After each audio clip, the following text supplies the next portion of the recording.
Yes, thanks very much, Roy. Welcome along on a lovely spring-like evening to Suncorp Stadium for Friday night football. A day of the week that's not been too kind to Brisbane Roar, who won just one of their last 11 games on a Friday night, but they need to win this evening. Currently, they're on their longest winless run in the club's history, at bottom of the ladder, 4 weeks in a row, which is another unwanted first.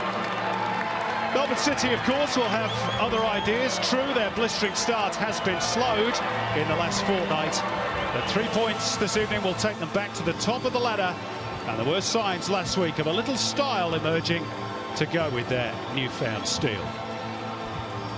Let's remind you of the team news for tonight's game. Starting with Brisbane Roar, 2 changes for them from the 11 that got that late draw in Melbourne last week.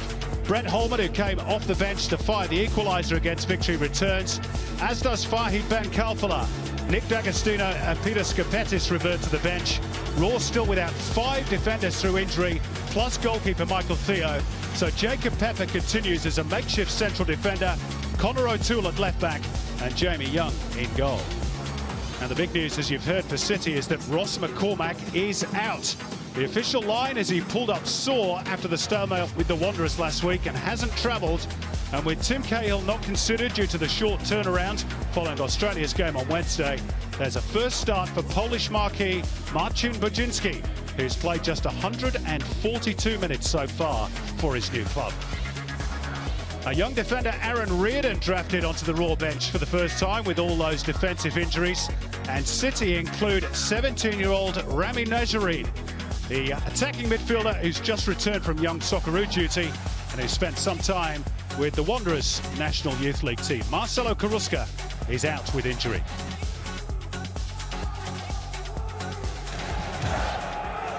Well, 12 years ago yesterday, John Aloisi scored that penalty. In between then and now, of course, he had an 18-month spell as coach of Melbourne City.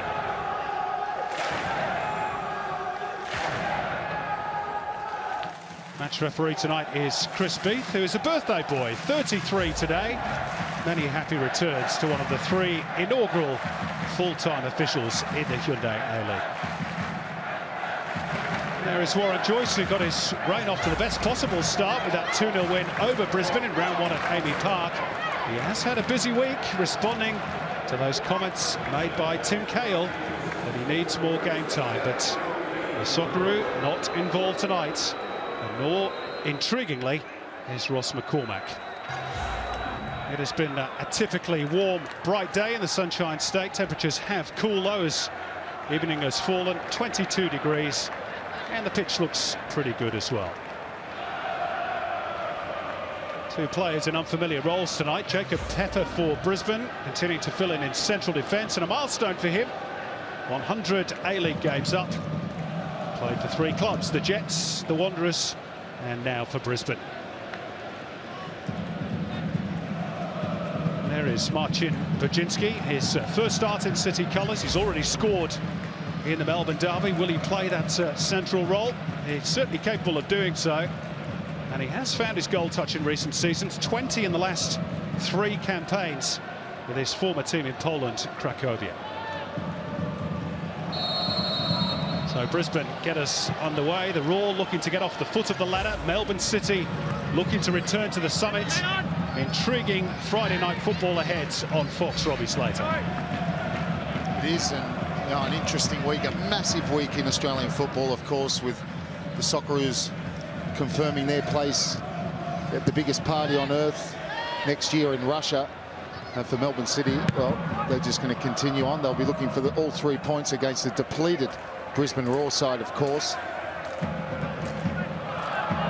as they look to get their first win of the season. Quite incredible when you look at that table, Simon, and you see Brisbane Roar last and Victory's second last, and it's still early, but still, you know, a win is due.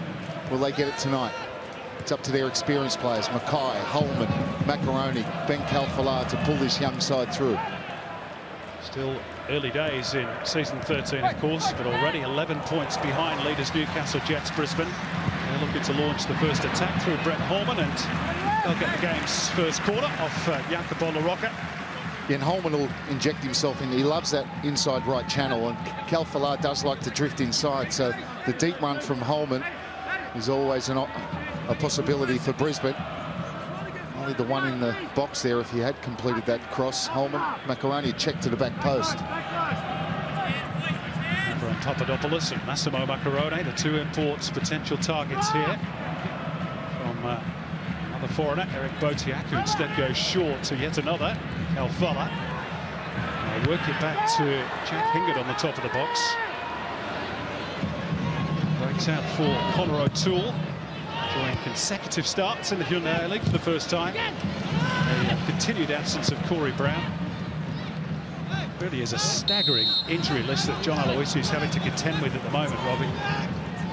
It is, and difficult to put your finger on it. Spoken to Johnny about it at the Socceroos match the other night.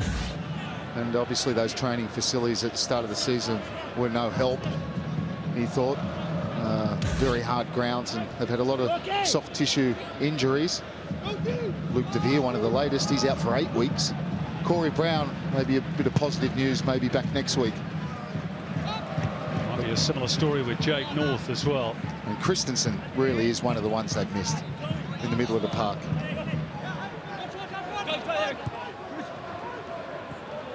This is Bruce Kamau. He's made progress down the right flank. High tidying up. Well controlled by Kalfala. Brett Holman on a burst forward. Chris Beath will bring them back for the free kick. To account all those defensive issues, of course, they're without Dane Ingham as well tonight. He's been on international duty with New Zealand. Commiserations to the All Whites. Losing out to Peru for the final spots in the World Cup finals in Russia next year. This is Joe Coletti. Going heavy off Kalfala. Pinged out by Jakobsen towards Fitzgerald, and then turned over by City, all a little bit scrappy in the middle of the park. Brett Holman taking over.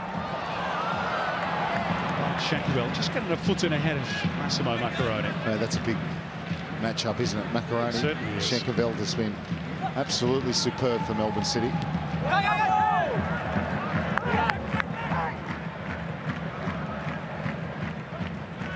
And that's what he's done, Warren Joyce. It's the first thing he said he would do, and so far success. They've only conceded 3 goals so far this season.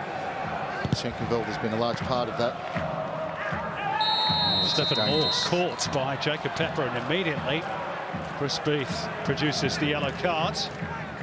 He's walking a fine line now. It's very early to pick up a yellow, but fully justified on that evidence. He's put himself under pressure, Pepper. His first touch lets him down, and then he's no chance of getting there. Playing in that unfamiliar position so early with a yellow card. It's the rash challenge. The way he wanted to celebrate his 100th A-League game, I'm sure.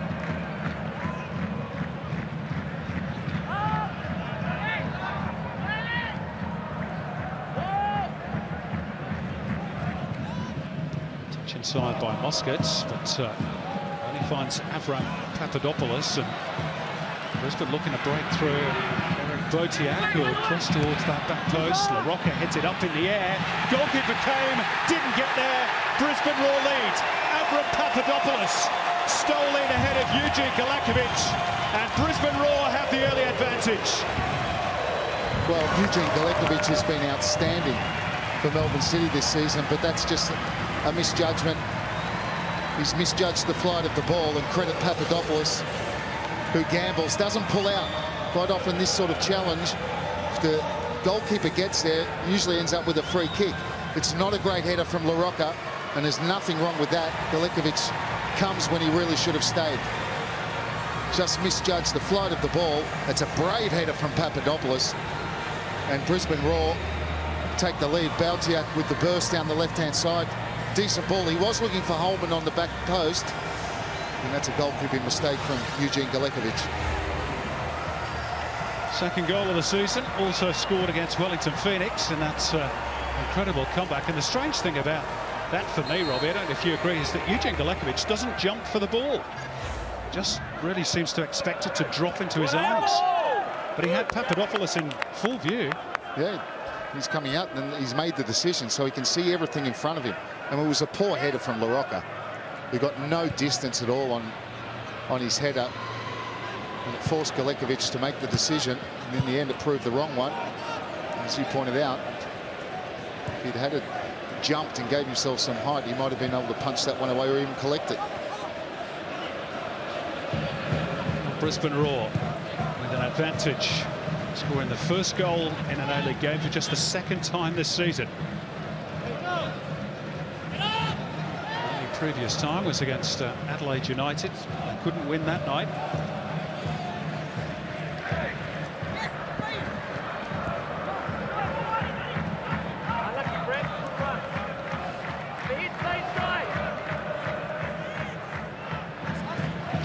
He has insisted that once their fitness improves, they'll start to find some rhythm. They will start to move up the table. And they've made the best possible start here through that man on your screen.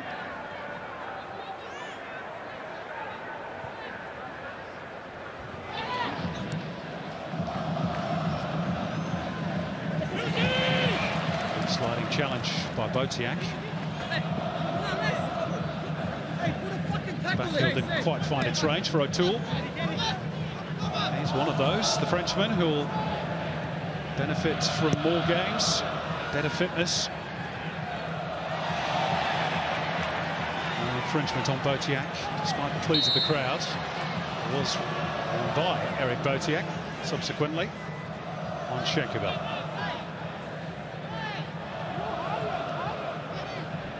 Got a good pedigree, hasn't he, Eric Botiak, as Warren Joyce looks on rather glumly.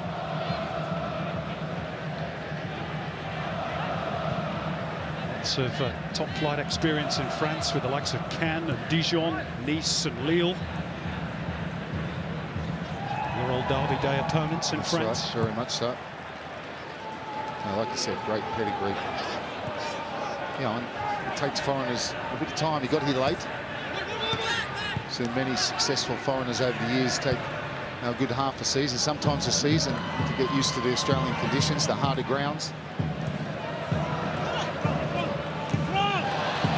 It's a decent little feint. Not at all. Steering it into the path of Macaroni. A slip by Schenkerveld. Brisbane could be in here. How far on the back post? Good recovery. And then clear foul by Macaroni. Schenkerveld is so difficult to beat, isn't he? I mean, he slipped there and he was up, and Macaroni trying to come back onto his right foot.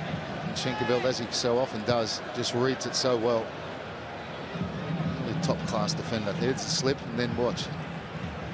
That's a little toe in there on Macaroni out of frustration. Spieth might have told him, probably not in Italian, that another one of those could be yellow card. I'm sure he's frustrated with Italy going out of the World Cup, of course. Indeed. He wouldn't have had a good week.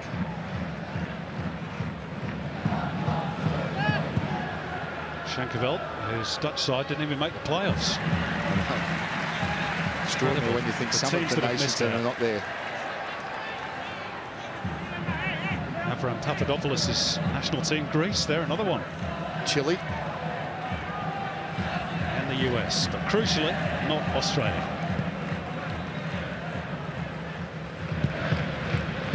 Jacob Pepper putting his boot through it, and it was an awkward one for LaRocca, who presents the ball to Macaroni. He's trying to steer it with the outside of the boot for the run of Brett Holman.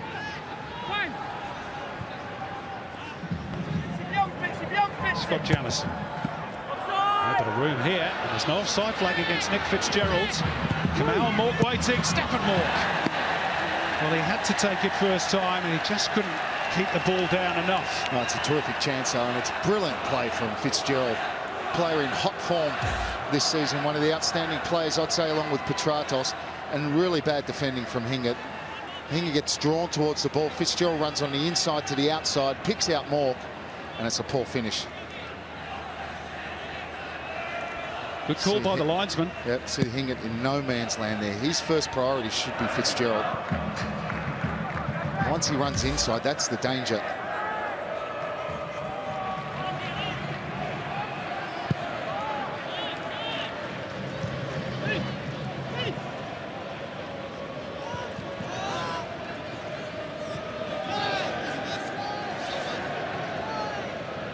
possession stats favouring Brisbane Roar. Crucially, they have that early goal, which might just settle them down a little bit. They're used to having to chase the game. So many of their fixtures so far this season. This is Budzinski, as we saw in the Melbourne derby, can strike a ball from any sort of angle, really. Possible angle, you were about to say, you're right. He got a hold of that one. Straight at Jamie Young. Again, they get this time down the outside of right, little combination, Budzinski and Kamau.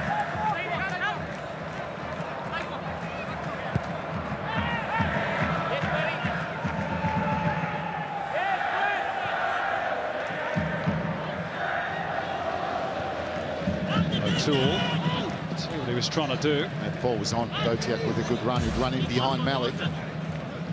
It's a little ball from Kamau. First time strike from Budzinski. Comfortable for Jamie Young. Similar sort of range, though, from where he hit that absolute bomb against Victory in the derby, early part of the campaign. And about after 4 minutes, as he was called off the bench in that particular game.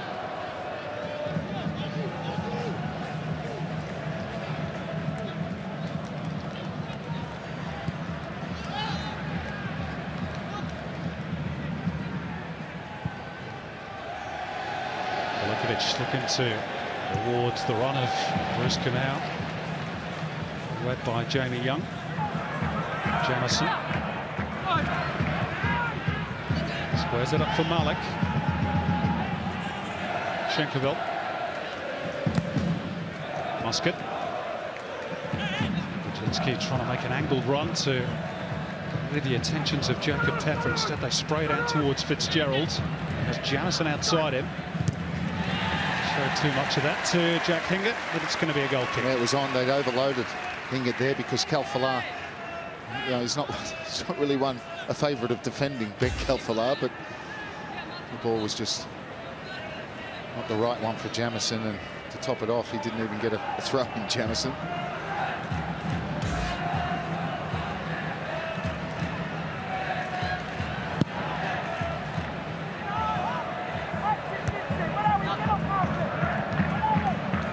By Pepper.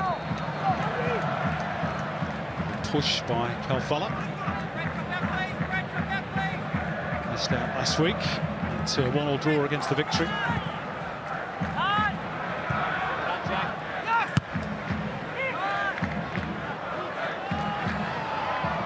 Jamie Young instructing Hingett to leave the ball. Michael Theo still out for another 2 or 3 weeks yet.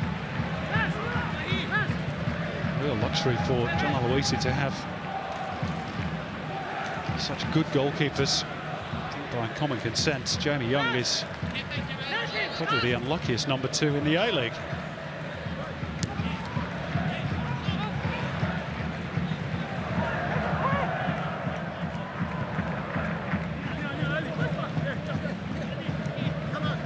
This is Bruce Kamau. Score of those 2 goals that, of course, saw off Brisbane Roar in round 1 at Amy Park. Added 1 to his tally since. This is Kalfala. Holman had come short. The Rockers should be able to tidy up.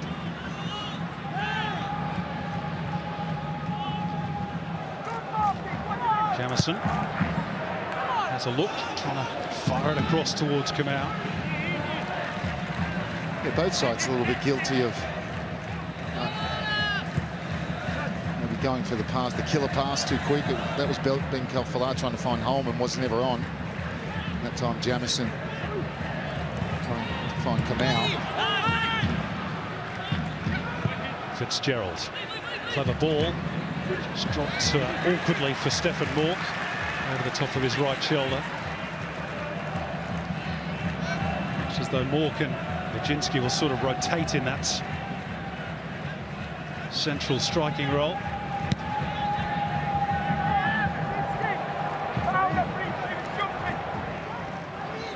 Kalfala tracked back by Jamison.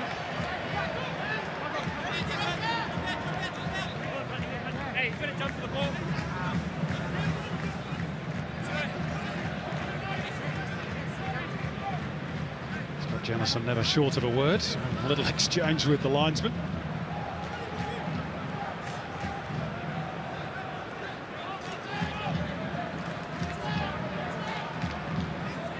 Makarani just indicated perhaps where he wants Eric Botiak to drop this ball for him and others like Papadopoulos.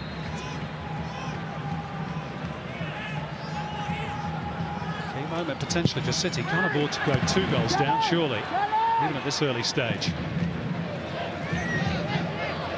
Calfella turns it back towards O'Toole. Square of him is Holman, but it's a heavy first touch. It's well defended by Bruce Kamau.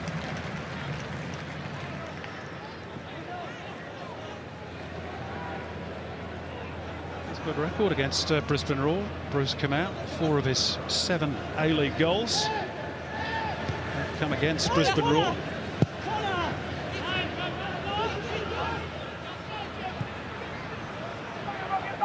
Space here potentially for Jamison to exploit.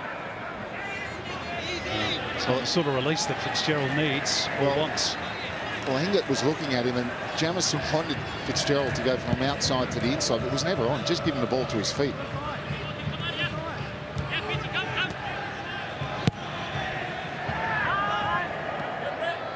Equally aimless from Hingett. Too high for Mork. Flick from Bajinski.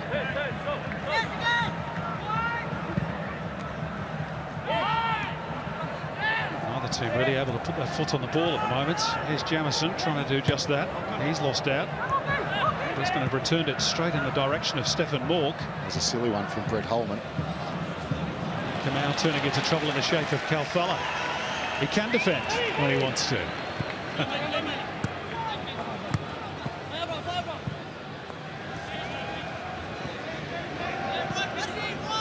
I never said he couldn't defend. I just said he's not a fan of it. I know. I wasn't trying to throw you under a bus, Robin. Oh, you can. You wouldn't be the first. A bit of foul here. He's busy on the right. He's swapped sides with Botiak at the moment. Botiak's come out to the right-hand side.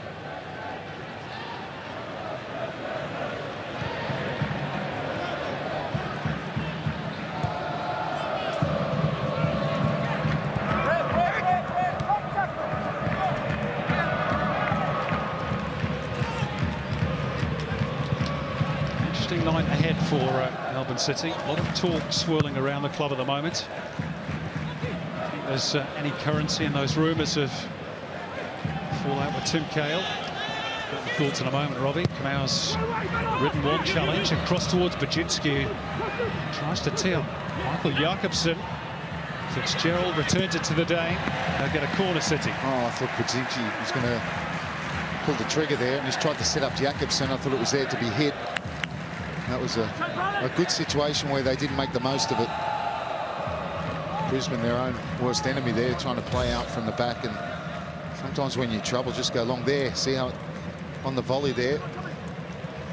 And they just couldn't make that half a yard, or Jakobsen does, but then he's closed down quickly. And they do get this corner. Scott Jamison will take. Rocker couldn't reach it. Kamau and Botiak involved in a real arm wrestle. It's the Brisbane Roar player who's been penalised and has then kicked the ball away. And for that, he's going to get a yellow card. Yeah, which is a silly one. And it looked a bit harsh. I thought he battled away well there to win that ball back. Let's have a look. Kamau's quick. Kamau gets his body in the way. Oh. 6-1. I can see why he gives the foul, but you can't blame the referee, because he's kicked the ball away. He's got no option to give a yellow card. It's 2 Brisbane players on cards. Rueful look from their coach.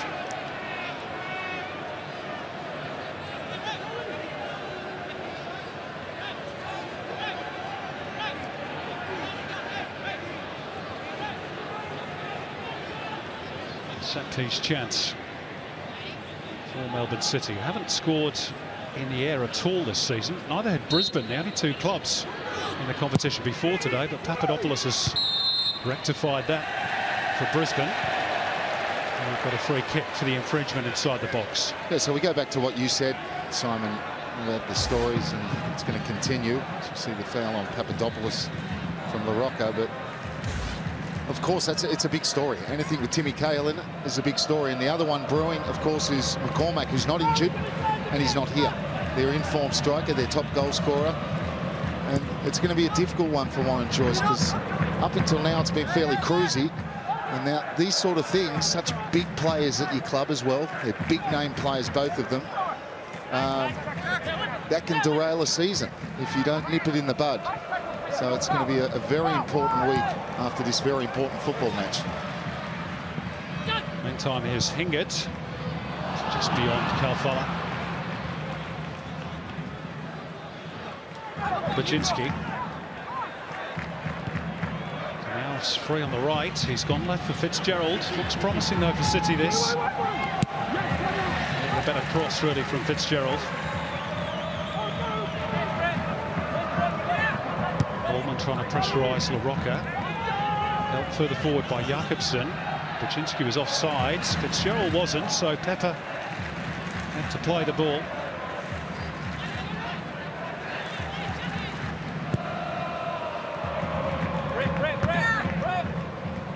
Oh, a mistake by La Rocca. Helped out by Jamison. Early start by Jacopo La Rocca, Robbie, who's been so good this season. Fault, at least in part, for the goal. Both players, his was the first mistake with not a very good defensive error, and is a bit unsure of himself. As you say, that is surprising because he's been very good. Well, combining with Kamau. Baczynski. Muscats, cross took a touch. Hingert had to deal with it. Another corner for Warren Joyce's team. Well, they're just not getting the final ball in with the quality needed. They're getting into good areas. This cross from Manny Muscat was deflected, but Hingert taking no chances. Another set piece. Starting to mount now. La Rocca and Schenkerveld to position themselves inside the 6-yard box. Jamison delivers to the near post. Needed a bit more flight, really, didn't it? It did. It's too flat, wasn't it? Jakobsen was coming across. Macaroni was well positioned. He didn't know anything about it. Off Jakobsen out for a goal kick.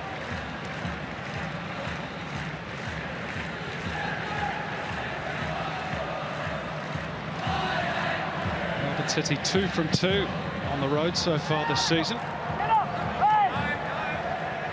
Intriguingly, they did the same thing last year in their first 2 away matches.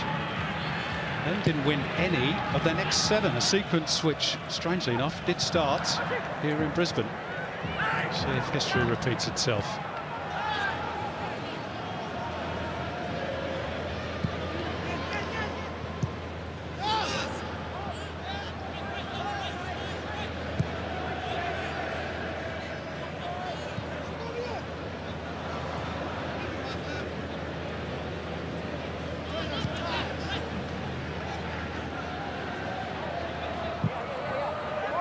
A little bit high for Jamison.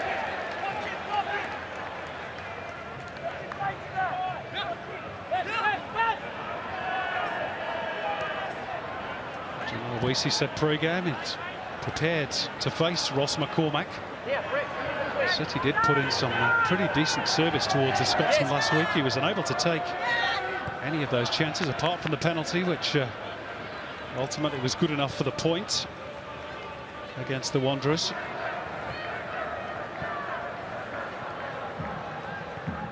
Different sort of threat on offer today with Baczynski being the replacement. Coletti having to shift the ball on quickly. No, he's got to do better there, Coletti. There's that midfielder there when he gets that ball. He's got to be quicker with his decision. Nice release from Malek. Good shift inside by Fitzgerald. Jamison's cross. Nork shot. Should have scored. And a really good save by Jamie Young. Oh, mistakes everywhere from Brisbane. And they should have been punished. Clever play again from Fitzgerald. Jamison, well, we probably didn't get a great connection on it, but They've got a bit of a deflection, I feel. Great run in there. First time ball into Mork, and he goes really to pass that one into the net, and he should have done better. Should have scored there, Stefan Mork, his second chance of the game. Two decent sights of goal. But hasn't scored in the A-League since March 2016. This was former club Adelaide United. Suggestion of a foul by Bajinski. There is one, though, by Pepper on Fitzgerald. Well, Brisbane just having no presence in the last 5 or 6 minutes in the middle of the park. And City are winning everything. Joe Coletti refusing to retreat, and a third Brisbane Roar player goes into the book. They've not yet played half an hour. And they've been needless cards by and large. Yep, by and large, yep. In pretty neutral areas of the pitch.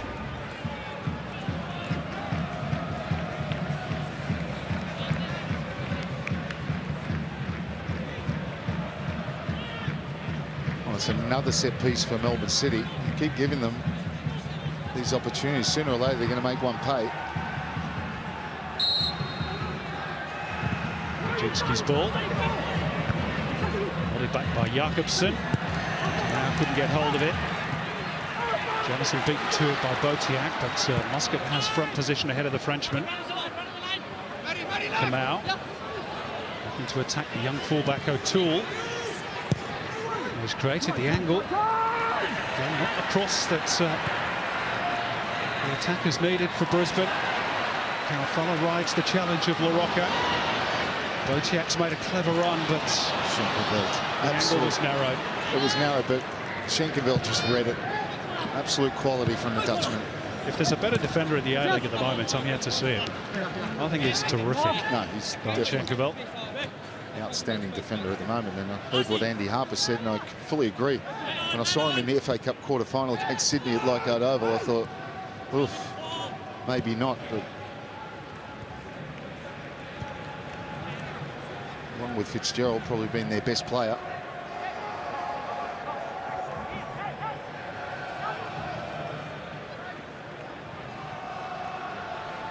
Just needs to tone his language down a bit on the Fox Sports interviews post-game. You get away with it when you're a foreigner.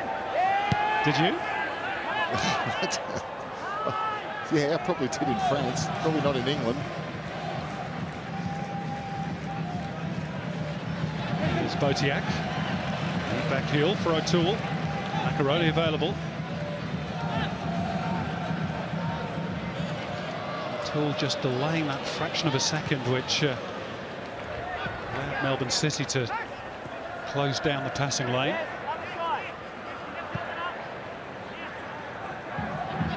Papadopoulos, score of the game's only goal so far. Inviting O'Toole on down the wing. Not a bad ball in either. Holman arriving. Jamison had to take action, and then Botiak on the volley didn't have the direction. Well, it's a terrific ball in from O'Toole, and Holman arrives too late. You see Holman far too deep, and then he's always struggling to get there. Jamison does well as he covers, but really not enough bodies in the box, not enough desperation. That was a terrific ball in, just begging for someone to pop it into the back of the net.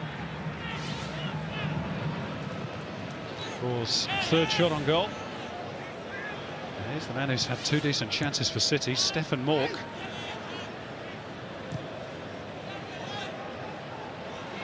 A bit heavy to the feet of Bajinski. Turns back towards Schenkerveld. LaRocca. Pressured by Holman.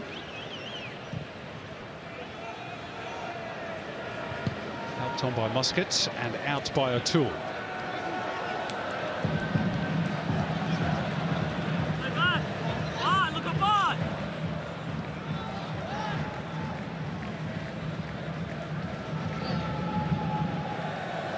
Under half an hour played.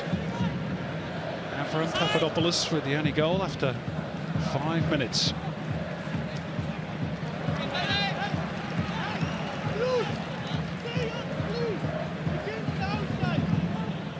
Kai making his 229th appearance in the A-League tonight, which means he moves into the top 10 all-time, past John Hutchinson, formerly of the Mariners.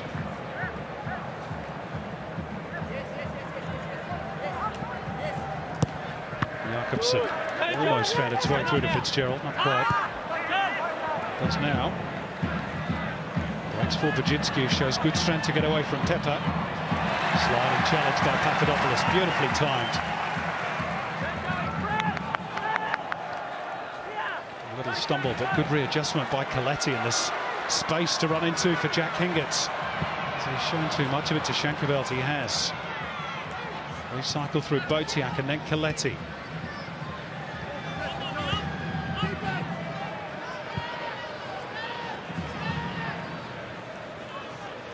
Mackay. Botiak dropping short. Pushed it out towards Calfella.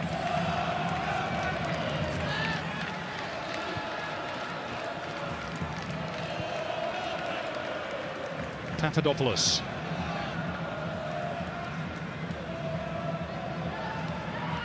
Connor O'Toole. It's one of the first times they've had a little bit of time in Melbourne's half, and they've forced Melbourne back onto the edge of their penalty box. They're working this pretty well at the moment, making steady progress. Calfella's cross, LaRocca was there. Must get under pressure from Calfella. Yeah, again, decent cross from Calfella, and Macaroni rather static.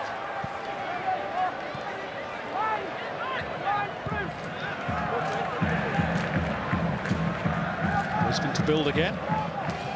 Papadopoulos. O'Toole.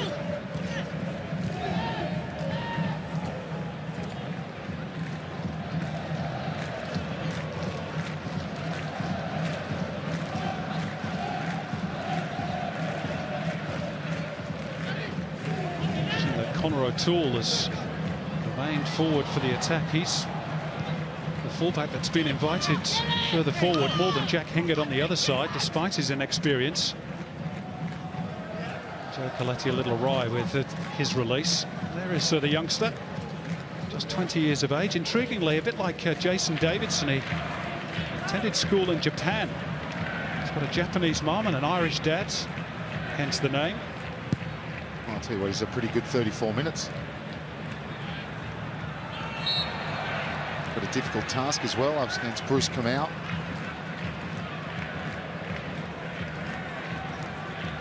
Probably got a decent football education in that school in Japan.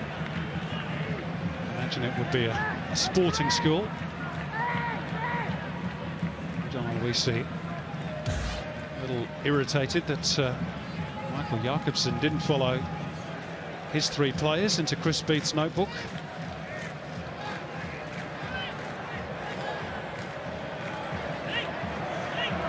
Another chance for Botiak.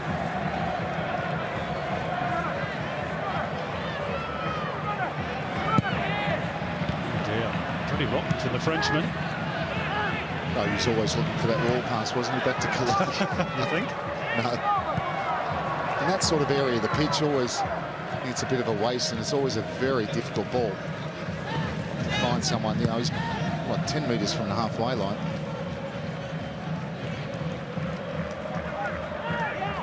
Here he is again, Botiak.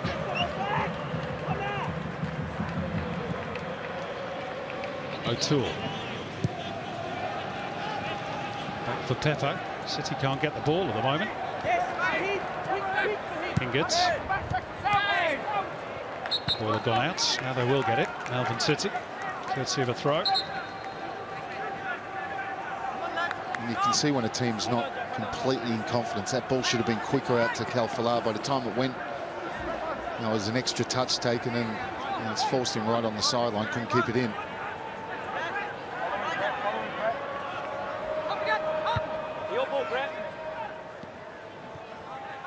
Good touch by Holman.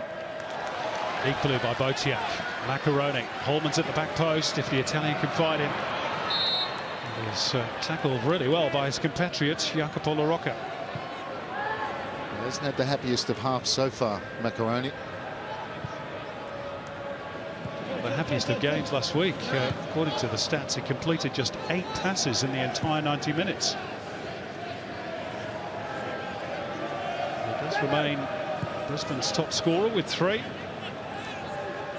Papadopoulos now not far behind on 2.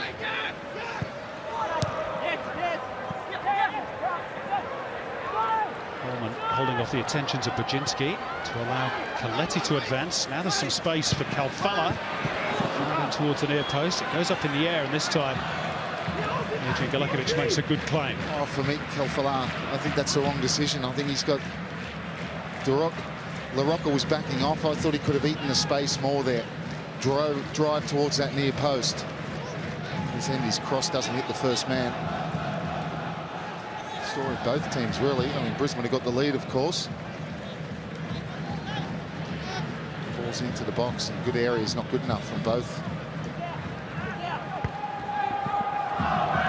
Jamison gets the better of Kalfala. Schenkeveld trying to inject himself into the attack. Muscat. Now offside.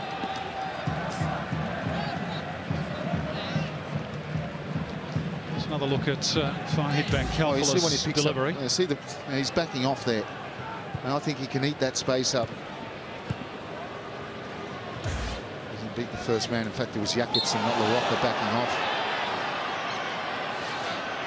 Johnny Aliwis is absolutely fuming on the sideline. And why isn't that a yellow card? Salma Malek cleaning up Eric Botiak. He's well hit him. Botiak's been the victim of 1 or 2 tasty challenges in the last few minutes. No card produced for a City player as yet.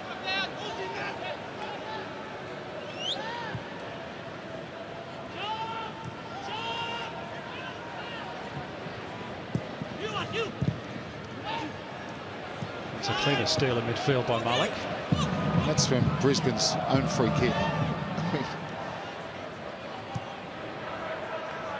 Jamison lets the ball get away from him. He took his eye off it. City have just dropped in intensity in the last 5 or so minutes.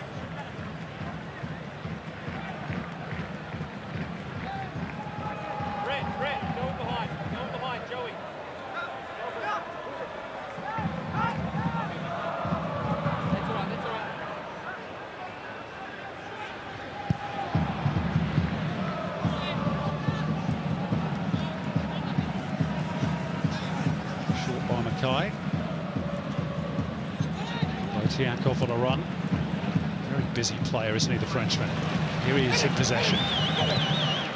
Steers it down the line towards Holman. The cutback looking for Kalfala. LaRocca read it. LaRocca did read it, but I'll tell you, again, Kalfala goes late. He's on his heels, he's watching. As that ball breaks down the side, he should be on his way. Ball into play again here for Holman. Can't get the better of Schenkeveld. Peroni nipping in ahead of Fitzgerald's. And the 1-2 was never really on there between Holman and Hingert. Jamison really has no other option but to pump the ball out.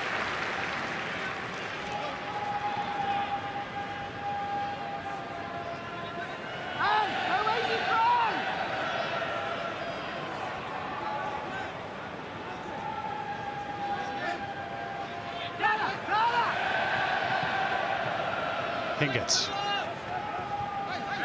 Took it away from Fitzgerald, and Jakobsen happy to concede the corner. Yeah, he's done pretty well there, Hingert, because 3 blue shirts around him and he's managed to win a corner for his side.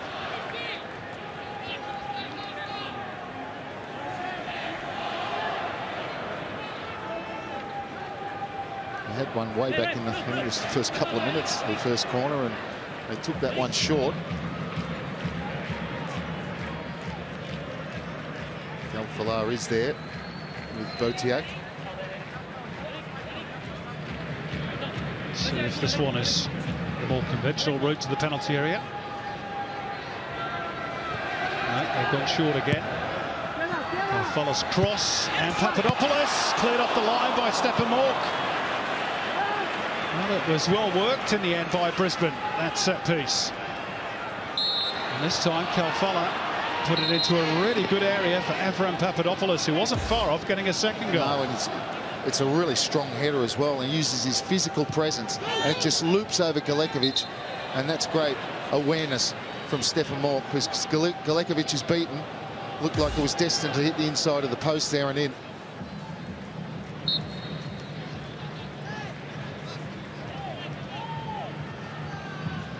Well, perhaps Stefan Mork will feel that he's atoned for at least one of those misses. At the other end of the pitch. Spot on. He saved a certain goal.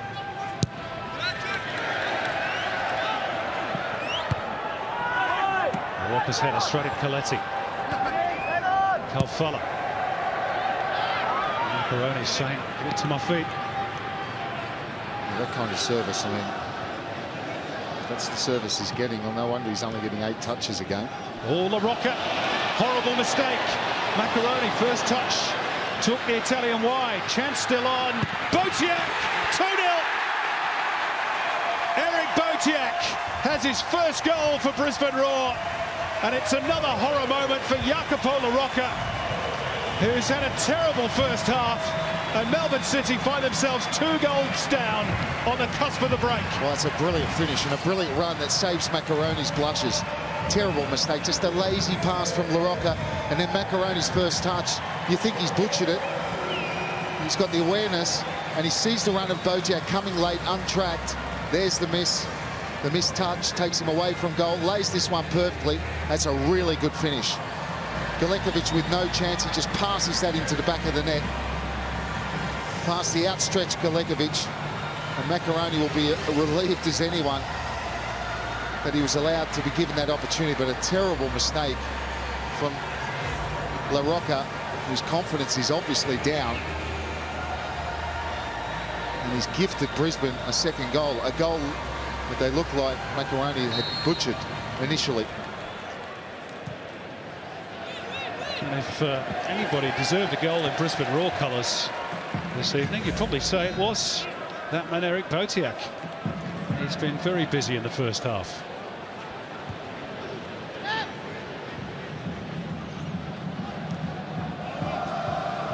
You might be called into interviewing duties again at full-time, Robbie. Oh, the translation. I hope so. I'm much better than Ben Calfalo, I can tell you. I saw his effort.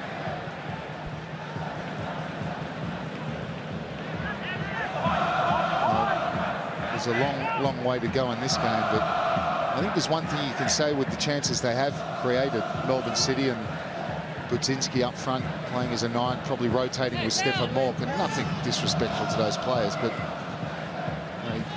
need to fix the Cahill-McCormack situation, that's for sure. The goal scorer's got a bit of a problem. He was caught late in a challenge. Good advantage play because Brisbane in possession on the attack.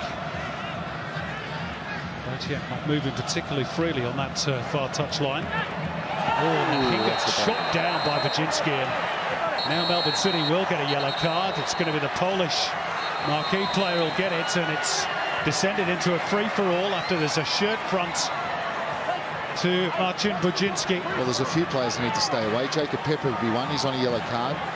Look at this between Calfala and Jamison.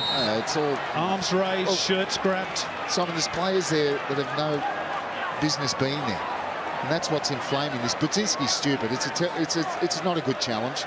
A yellow card's the right result without having seen the replay. And Hingett gets up, and it's a little push, and you know, it's the emotions. It's frustration also. Melbourne City 2-0 down, of course. But the players that come in after don't really need to be there. Well, Chris B taking counsel from his linesman.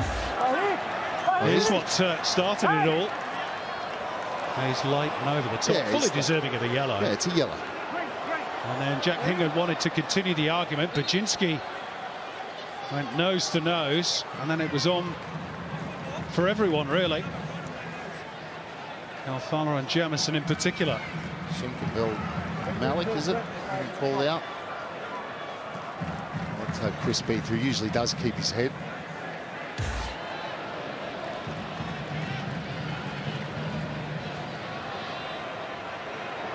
Well, Jakobsen, of course, is the captain, so that's why he's been called across, just to tell him to tell his teammate to cool it. McDonald's VAR having a look at all this, of course, just to make sure that Chris Beath hasn't missed anything else, or has I think he's handled that pretty well.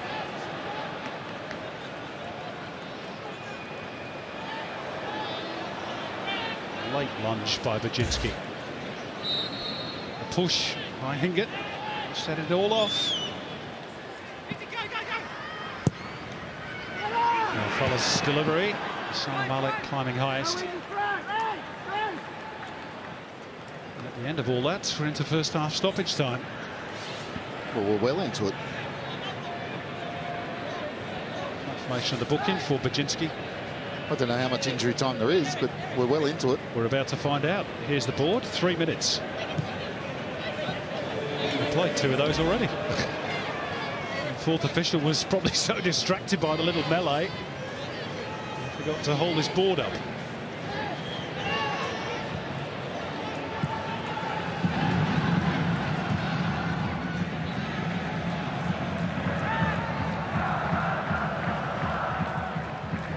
Papadopoulos taking control. How do you sum up this first half, Robbie? That's uncharacteristic mistakes defensively from Melbourne City. I think it's a pretty good way of putting it. But the Rockers had a half to forget. Now, on the first goal, to be fair to him, he makes a poor clearance for a defender when you're supposed to get height and distance from a defensive header. He didn't. Of course, Galekovic could have cleaned up that error. We can't completely blame him for that one. But certainly the second one is his. Well, Melbourne City have got into good areas. 2 great chances for Stephen Moore, particularly the second one. He should have buried it. And Brisbane Roar have just been good enough to capitalise on Melbourne City's mistakes. Half-time at Suncorp Stadium. Well, it's been a bad week for Italians. And Jacopo La Rocca, the Rock, a little flaky tonight.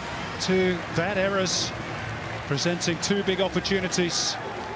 The second one taken by Eric Botiak. Earlier on, Avram Papadopoulos had put the Roar in front, although Eugene Galekovic must probably accept his share of the blame for that one as well. And at the interval, Brisbane halfway to the first win of the season. Brisbane Roar 2, Melbourne City 0. Down to Nick Meredith. Yeah, Simon got Brett Holman with me. Brett, 2-0 advantage, but it's been a fairly evenly balanced first half. I think so. It's been a battle, exactly what you said. So good that we got a 2-0 lead, but we'll have to keep up the battle second half.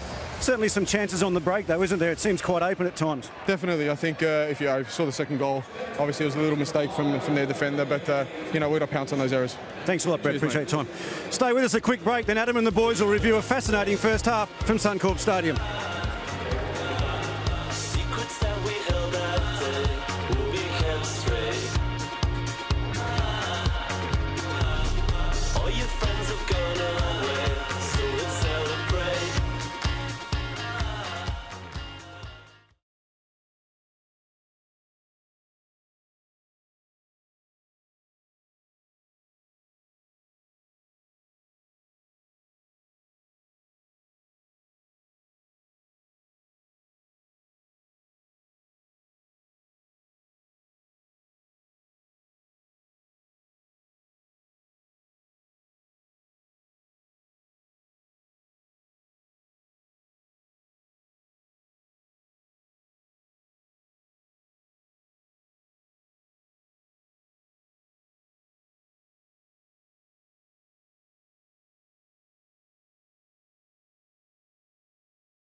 You there, mate?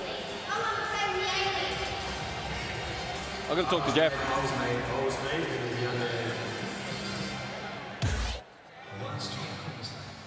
Should have scored here.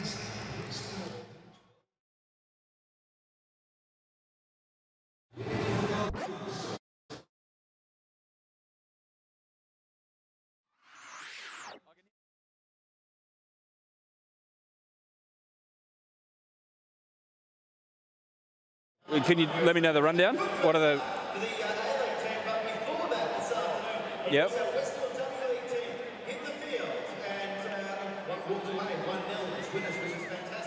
But there was also on this occasion Yep. There's 2 chances, Bill, or just the one?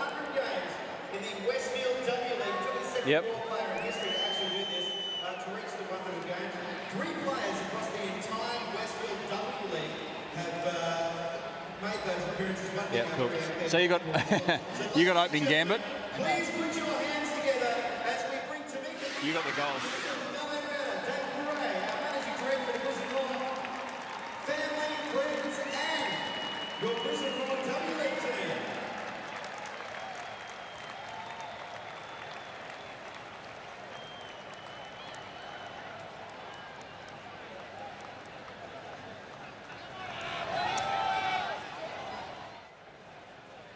So Tamika, she get a couple of photos taken. We're going to have a quick chat. I'll come around here, so it makes it nice and easy. Tamika, now, home games in the Westfield W League, you must have a number of highlights. What would be one that would share with us today? I think there's been many special occasions, but I think the individual season really takes the cake. We came out and won everything, and we took it all the way to the grand final, and we really performed, and I think we've done it once again since then. But I guess just seeing the league move as it has is really exciting. Scotty, you're going to go straight to stats. Congratulations on that. We're very proud that 5 players from Brisbane Roar are doing that too. Yeah, it's good. We'll definitely be representing Brisbane, so that's always exciting. And yeah, Matilda's got a good following at the moment, so hopefully we go out there and do a good job. And also congratulations on your win here this afternoon against Adelaide too. Did you see the second goal, Cosy? Only a replay. Better than me. Well, to be on behalf of everyone here at Suncorp Stadium today and the Brisbane Roar, congratulations. Ladies and gentlemen, put your hands together for Tamika, our second player with 100 games in the Westfield W League. If we look out for the 79 Children's Hospital Foundation collection teams, they're on the concourses this evening. Scotty, you there? You're going to go straight to the stats?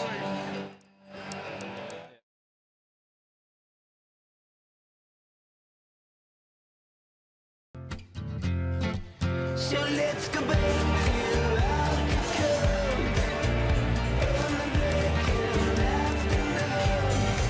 Welcome back to Suncorp Stadium, half-time between Brisbane Roar and Melbourne City, where it got a little heated just before the break. The tone has totally changed. It's all for fun out there at the moment with the Audi Mini-Roos strutting their stuff. Hit up miniroos.com.au to get involved in the biggest participation sport, which was again confirmed today with more statistics out. 1.1 million people playing this game around the country. A lot of them kids, a few of them enjoying it right now. And if you're a Brisbane Roar fan right now, you're enjoying life. 2-0 over Melbourne City. Pretty even when it comes to shots. It's just that Brisbane Roar have taken their chances and Melbourne City, who've created a few, certainly haven't.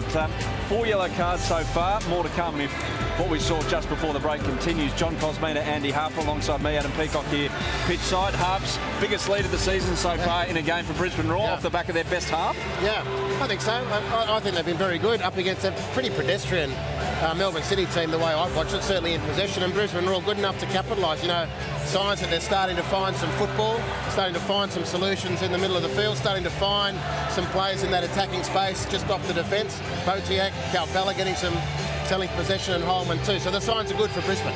Cosy, you want to play with intensity to start a game. This certainly helps when you score a goal so early in the game. That's been the biggest difference between Brisbane this week and Brisbane in weeks gone by. They had a lot more intensity. See Batio getting down that left-hand side, and he's got a sweet left foot. It's good delivery to the box. I actually think Eugene Galekovic should have had that first one. Second one, he had no chance of getting it. Very brave from Abram Papadopoulos. Took the goalkeeper out, got the ball in the back of the net. Well, what can you ask for? There's 6 inches in this. There is. Because if it's 6 inches inside the other side of that line, it's a free kick. I'd almost guarantee you if that's inside the 6-yard box, then Papadopoulos will get picked for a free kick. Yeah? It always happens. Eugene didn't even get his feet off the ground. As a keeper, you've got your hands, you can jump. There was no... Papadopoulos had no right to win that ball, but his bravery's got to be commended. And the second one here, LaRocca, who they've put pressure on all night as well, haven't they? Well, that's the shades of Adelaide United last week with the giveaway. Baccaroni here just sets it up sweetly for Batio, and what a good finish. Very calm, very collected. He did exactly the right thing.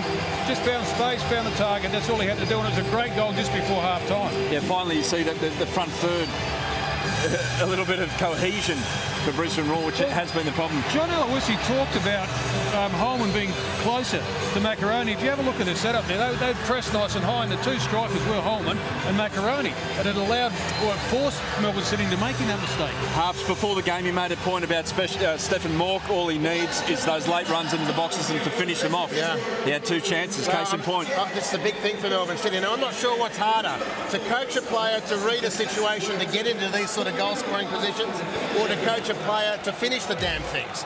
Now, he's got the instinct and obviously the pedigree to position himself beautifully, along with the physical capacity to get into those situations. But the brutal reality on the evidence of the first half and Stephen's career to this point is he hasn't nailed down the goal-scoring aspect. His career, I think, is going to go up 2 or 3 levels. Once he starts bagging those goals, he gets into enough positions, he's enough of a threat, but he's got to start finishing those chances. I mean, he won't need being told this, but it was just interesting after we spoke about it pre-game that we got 2 great examples in that first half. Melbourne City overall going forward, Cozzy, how do you assess them? It's tough. They're playing okay in patches, but they're not playing. They got him behind here. Now, this is Mork's first chance. Great ball in behind. It's the first time they really penetrated. This was a good 20 minutes into that first half. It took them a long time to get going. They're not getting in behind. I think Brisbane are defending well. They're a little bit more compact. They got the centre of the park worked out. Bajinski here. Chances of scoring from there pretty slim, but look, at least he got it on target. How's he going as a number 9? I don't think he's doing enough. He's not lively enough. And for me, if you're going to play as a false 9, you've got to be involved in the build-up as well and look to play other people. And you've got someone like Mork. If Bajinski's coming off, Mork's got to be going past him. And that's not quite happening. He's okay from a defensive aspect because they drop off of the 2 lines of 4 and the 2 up front.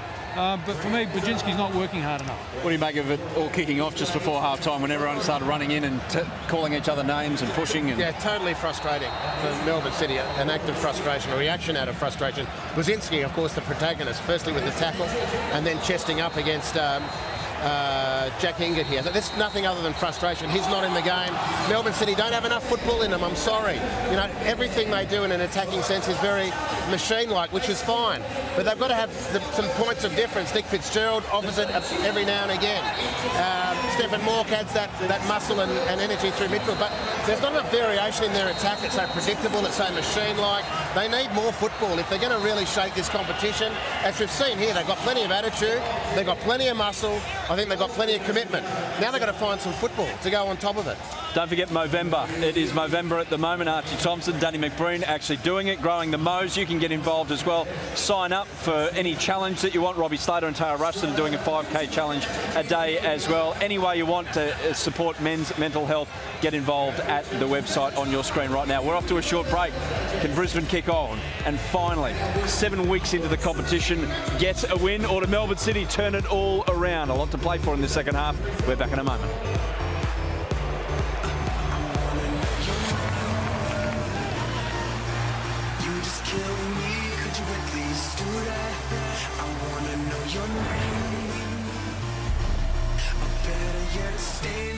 Just do that.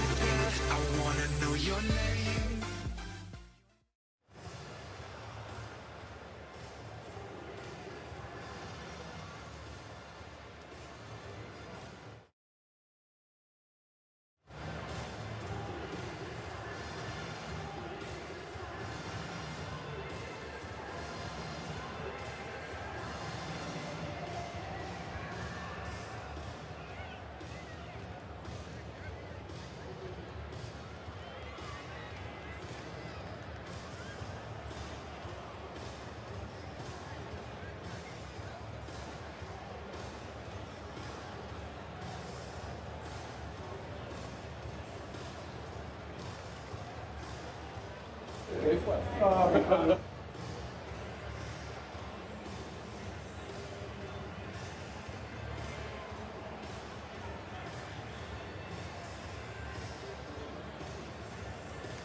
Welcome back to Suncorp Stadium. Brisbane Roar leading 2-0 at the break. Andy Harper called for Melbourne City to play some more football in the second half. Well, to that end, Warren Joyce has made a double change. Luke Bratton and Neil Kilkenny both on. The players replace Bruce Kamau and the rather unfortunate Jacopo LaRocca, who had a first half to forget. At fault, at least in part, for both of the goals. Let's see if those changes have the desired effect for Melbourne City as they get us back underway, chasing the game in the second half. Their promising start, Robbie Slater, just starting to falter these last few weeks. And a few internal problems to deal with when they get back to Melbourne, and well, they've got a half to turn around. He's going to die guessing in this game. Is his double change? Two passing footballers in the middle of the park in Kilkenny and Bratton. So obviously wants more possession on the ball. Michael Jakobsen has shifted back to the central defence to accommodate those half-time changes. And they might pay dividends here in the opening seconds. Deflection off Bratton has found Baczynski. Papadopoulos in the way. City have a corner. Positive start. Yeah, I'm not sure where he hesitated there. I thought he was on his way, Baczynski. Would have been a difficult angle, but he had a clear chance to drive towards goal there and get a shot off. Luke Bratton's first real involvement, apart from that touch, is to take the corner. It was aimed towards Malik. Fitzgerald waiting for it to drop. Kilkenny chests it down. Looking for Malik again in the air, and he feels he's got a nudge inside the penalty area. Botiak, who picked up a knock towards the end of that first half, but was otherwise excellent. Trying to make progress, but he didn't really have a lot of support, and City crowd him out on halfway. Well, that was the problem. You know, trying to keep the ball, and he skipped past one challenge, got his head up. There was no one in front of him, and he's hurt himself in that challenge as well. He's offside, coming back from an offside position. Nick Fitzgerald just caught ball watching, and Botiak limping. Doesn't look too happy, does he? He did stay down for quite some time. That challenge towards the end of the first half. It's as he loses the ball here, and then he's there. So he tries to stretch out, get something if the second balls are broke free. Maybe overstretch the groin. See if they need any more injury problems. Just the third Frenchman to score in the Hyundai A-League after his first half effort, following on from Mathieu Delpierre and William Gallas back in the day. There's a name from the past. Perth Glory in action on Sunday against Melbourne Victory.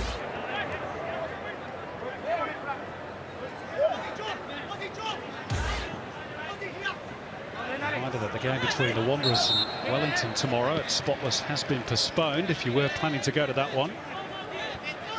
So it's just the one A-League game tomorrow. That's Sydney FC versus the current league leaders, the Newcastle Jets.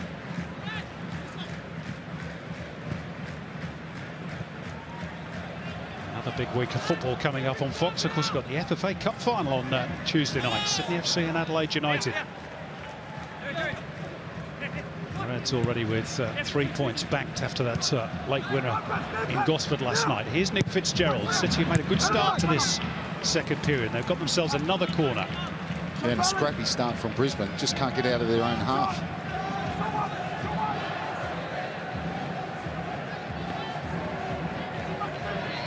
Schenkeveld, Jakobsen again take their positions inside the penalty area. Goes along the deck towards the Dane. He got the final touch, unfortunately for him and for City. Has to play another different position again in this second half. He's been all over the place, hasn't he, Michael Jakobsen, in the early rounds of season 13 of the Hyundai A-League. Yep, midfield. Left back. Left back. Central defence. I think this is where he's best suited, in my opinion.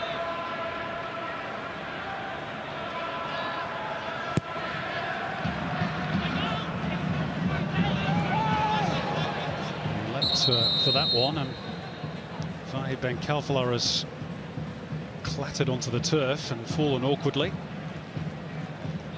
Smith just checking as to his well-being. Jakobsen is not checking for his well-being. He wanted the free kick.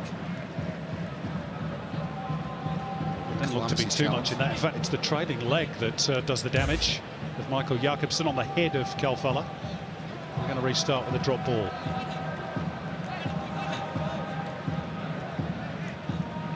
It's going to be uncontested. Sportingly played back by Kilkenny. Joyce will have been looking for a reaction at the start of this second half. So far, Robin, it's only 5 minutes old. He's got one. Yeah, they've certainly been the team on the front foot. A couple of corners. Brisbane, I wonder what John Aloisi will do. Two midfielders on Kilkenny and Bratton very comfortable on the ball. Pitch under pressure from Holman. Last time Brisbane had a 2-goal half-time lead was in round 19 last season against Melbourne Victory at AAMI Park, and Victory came back to draw 2-all on that particular night. There's Jamison. Fitzgerald readjusted well. And a foul by Pajinski, which has left Matt Mackay in some discomfort. It's a clumsy challenge, isn't it? He's got to Trodden be careful. on the ankle, hasn't he? He's got to be careful. He's on a yellow. I don't think that's a yellow, to be fair to him. But you're right, it's clumsy, though.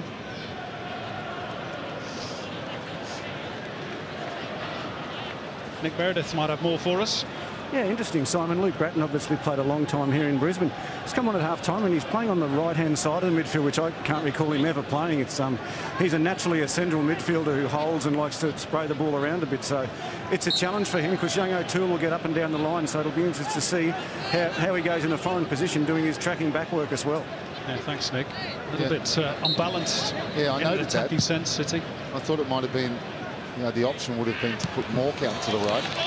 Play Bratton centrally, but he will naturally have a tendency to go inside, which will open up the channel. And here it goes now.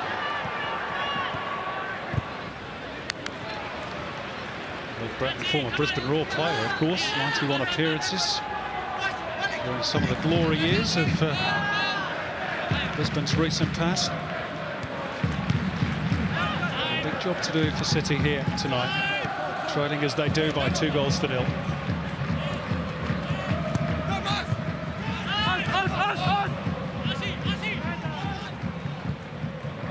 It's a good ball by Malik. Jamison pushing up in support of Fitzgerald. He's happy to use him as a decoy. Good shots by Fitzgerald. Pushed away by Young.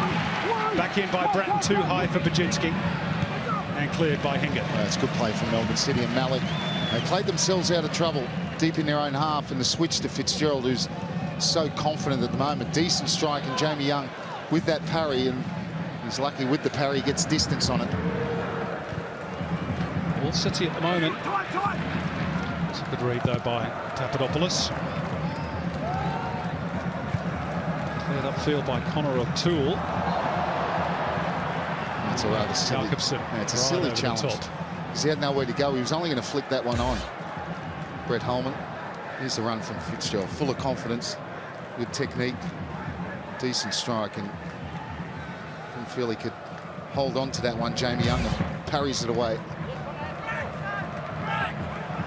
The game continues. City very much in the ascendancy. There's room here for Stephen Moore. Angle is narrow, but he scores at the near post. Jamie Young beaten. Melbourne City back in the game. And Stephen Mork has his first A-League goal since April 2016. Oh, he missed two very good chances in the first half. And they just don't track the runner. There's plenty of bodies there for Brisbane Roar. And Mork just goes through. You could have drove a bus through there. And Jamie Young beaten at his near post. That's where you've got to make sure he doesn't beat you. If he goes across you, scores the other side, you hold your hands up. That's poor goalkeeping from Jamie Young, who is a goalkeeper in fine form, but he should be saving that.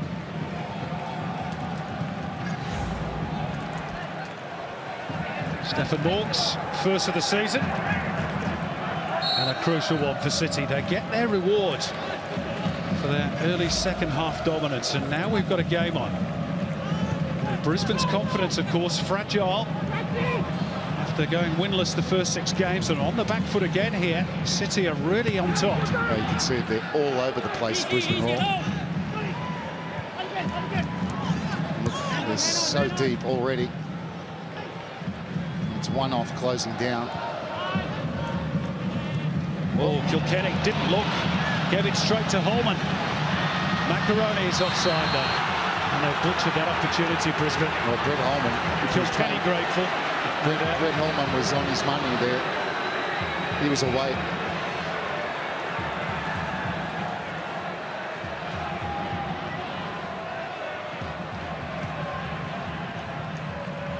Well, how the complexion of a game of football can change. Brisbane still have the advantage, but looking rather nervous for that 2-1 lead. Here's Botiak.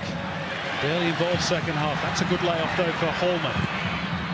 Malik across the cover. Corner for the Roar. Oh, that's better from Brisbane. Good movement from Holman. Here's that. It's close. Brisbane fans don't like it. You can hear in the background. Nothing the VAR can do about that. And of course, they also have to view it as being a clear and obvious error, and they can't really rule an offsides if the referee blows the whistle. Meantime, Stefan Mork has come to the sideline to get some attention on a problem with his left foot. So City down to 10 just for the moment. Brisbane with the corner. Botiak was going to take it, but he's left it for Calfalla, who takes it short. Calfalla to clip it in. Macaroni has Holman available. And he fires wide. Let's go back down to Nick Meredith. Yeah, Simon, Stefan Walker, I've got a sneaking suspicion this has happened during the goal celebration. I think someone's trodden on his foot was what he was trying to say. He had a couple of painkillers for it, and now he's got it strapped up a bit. But, yeah, I'm fairly sure it happened celebrating that goal. Friendly fire, eh?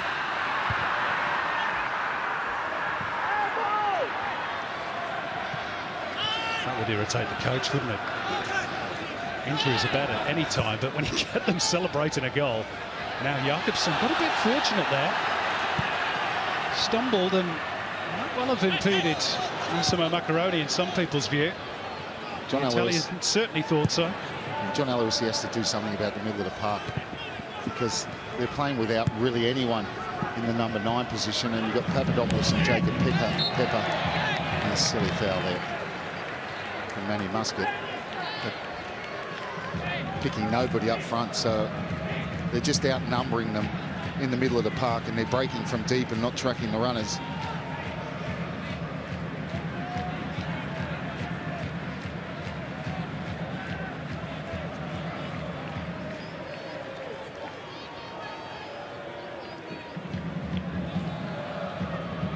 He's got a bit to think about, hasn't he, the Brisbane Roar coach? Also good in the first half.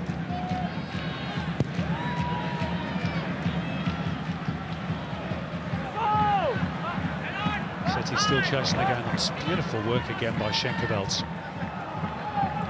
Sprayed out by Kilkenny, and there's room for Jamison here. Fitzgerald dropping short. Crossfield for Bratton. Beautiful release again. City starting to move the ball so much better than they did in the first half. It'll drop here for Baczynski, maybe for Kilkenny. Baczynski looking for a free kick. Look how deep Macaroni is to try and help out. Now Brisbane will try and launch a counter through Mackay. O'Toole. Botiak. It's good ground made up by Luke Bratton. Botiak's down again. Got the worst of that on the follow-through. Chris Beath is going to stop the play, which City don't particularly like. A crowd around Chris Beath, which really we don't need to see. It's at the referee's discretion, of course. What's your take on it, Robbie? Well, I think he's thought, the referee, that it was a really bad injury, and that's why he stopped it.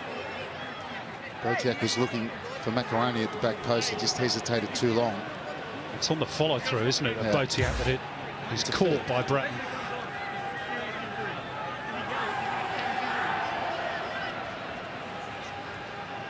Maybe a little symptom of the increased tempo, the aggression of Melbourne City at the start of this second period.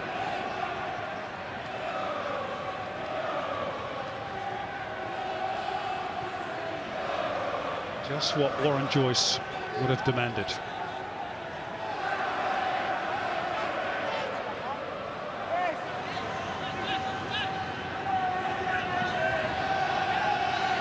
Botiak ready to rejoin the fray.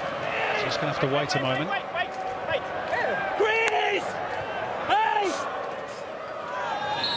Brzezinski brought down.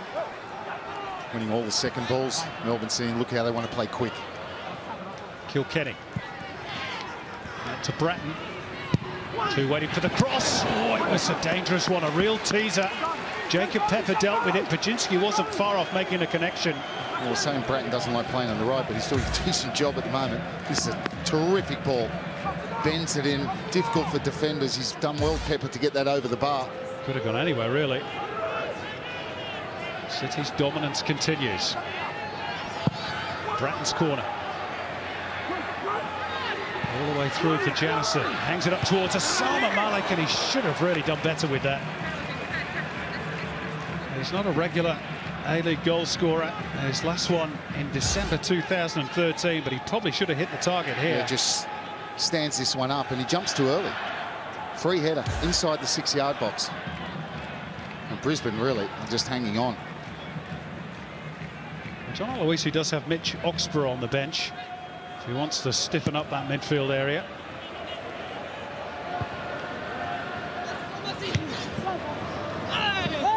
Skapetis and D'Agostino more attacking-minded players.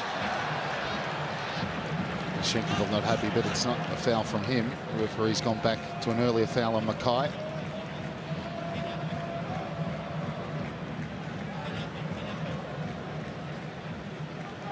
It's a real test, this, of Brisbane Roar. 6 games winless.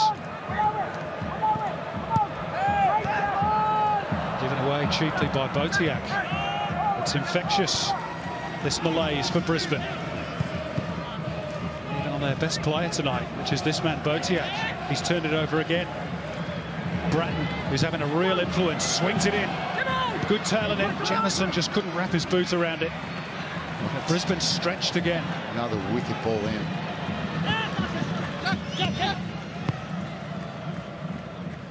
Holman for Calfella. Cross comes Schenkeveld again.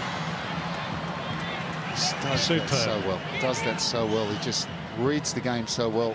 Helps out his fullbacks. He learned to advance in for Scott Jamison. Fitzgerald outside him. Still Fitzgerald. Brzezinski chests it down. Kilkenny, great save, Jamie Young. Brilliant save. You think that's nearly past him, and he's somehow got his right hand down. He's at fault for the first goal, but he's just saved one there. So deep. Look at Brisbane.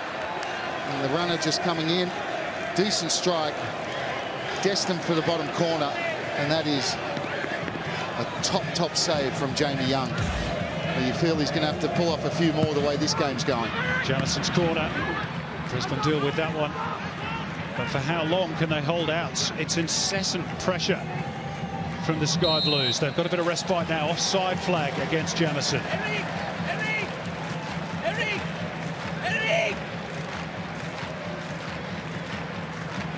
What does John Aloisi do? I think he's asking Botiak, is he okay?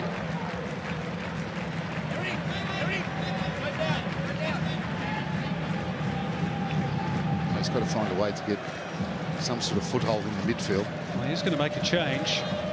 Peter Skapetis is going to be Raw's first substitution.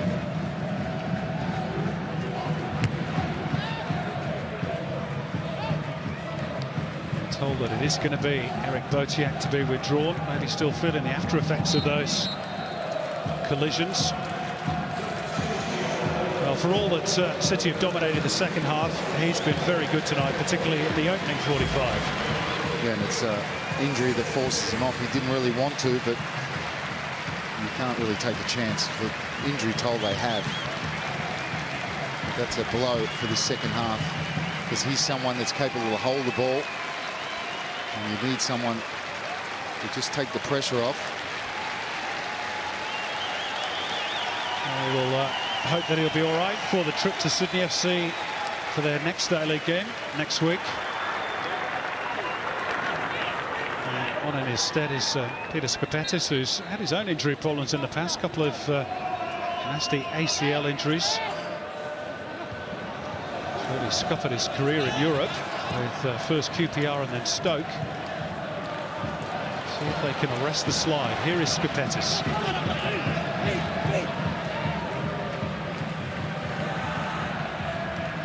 Kalfala will now operate on the left following Botiak's withdrawal. O'Toole.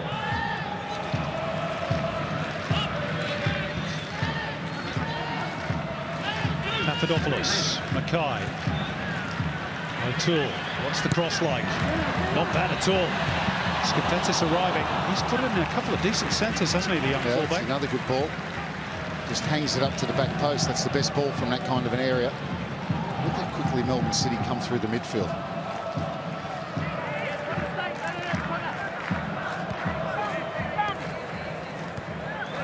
I think for Brisbane, Johnny Aloisi needs to maybe just drop Brett Holman in there for 5 minutes. Just get numbers in the middle of the park.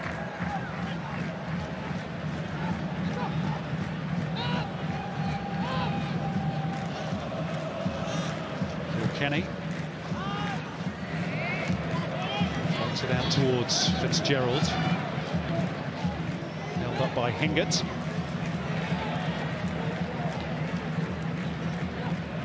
Kenny. Majinski. Muscat. Bratton, who's put in some really good deliveries from that right-hand side, but he's drifted centrally. It's all a bit narrow for City. Bratton trying to nutmeg Matt Mackay, who wasn't fooled. When they win the ball, they can't keep it. The back line right across, just coming off the edge of the penalty box now.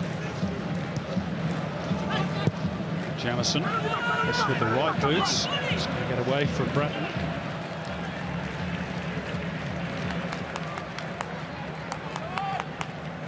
It's been really good in the second half from Botiak with, sorry Robbie, got the ice. The ice on the ankle.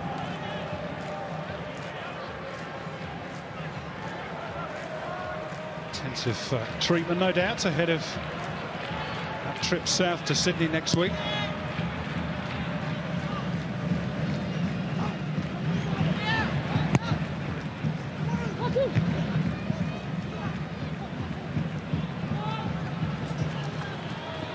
Brett Holman pushes it in towards Macaroni.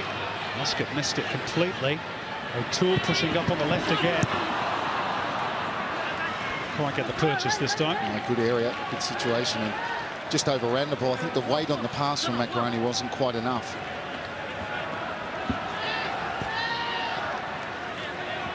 Kalfala. Brisbane's certainly been better by degrees since the arrival of Skapetis. Hingett. Well, that's one way to beat a high pressing, just a bit of individual skill. And Hingett skips past, but Melbourne come again. Coletti. It's better from the raw. Skapetis. Mackay. Holman. Kalfala free on the left. Puts it in towards Macaroni, but the Italian didn't go for it. Jakobsen partly clear and then up in the air by Muscat. But you've got to ask the question. It's a decent ball in. The keeper doesn't come from it. Both Macaroni and Skapetis completely static. No one attacking the ball. Good work by O'Toole. Crispy just waited for advantage to accrue, and it didn't. So a free kick and a booking for Osama Malik. It's an excellent game, Chris Beath. He's trying his best as possible to let the play flow. Too clever there, just got his toe there to hit the ball around Malik, who forces him to make the foul once he's committed.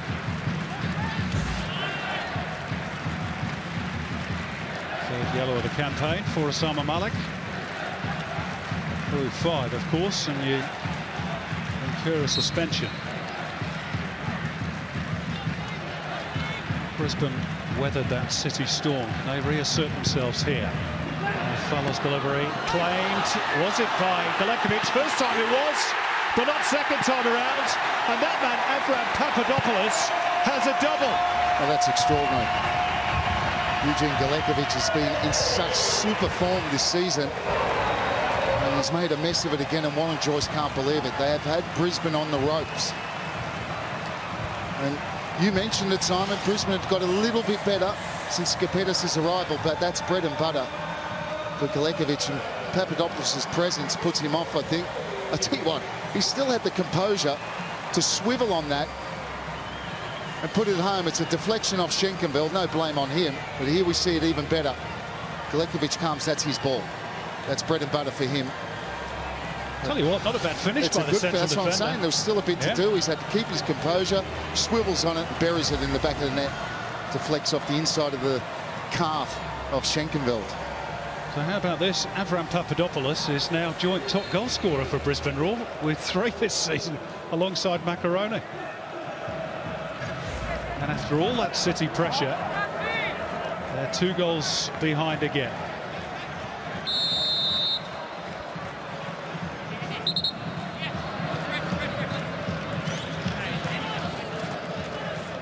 And Warren Joyce, who was brought in to sort out Melbourne City's defensive woes, has seen his team basically commit Harry Carey tonight.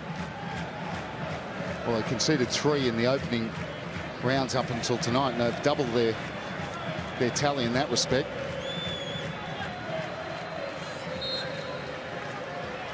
See if they can get back in the game again. Bratton, another lovely delivery. Flicked off the head of Mork. He's been good since he's come on, Bratton. He really has added something to Melbourne City, playing in an unfamiliar right-hand side. He has played in off the sideline. He hasn't hugged the touchline at all, but he's been neat and clever with the ball, and he's whipped in some terrific crosses from this right-hand side. And not his style to take on players. He just shifts the ball out of his feet, makes half a yard, and whips them across.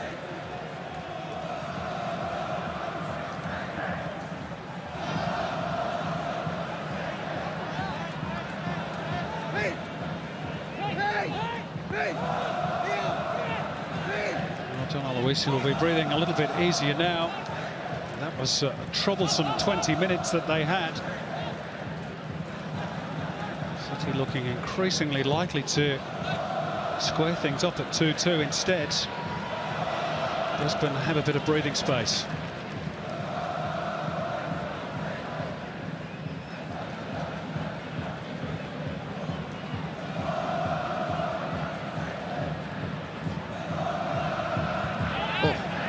And Calfella.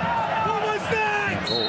Well, I think John Aloisi and Brisbane are complaining about a stray elbow from Manny Muscat. I think he's a bit unlucky. As they challenge for the header. Calfella came in late for me. I think he's a little bit unlucky.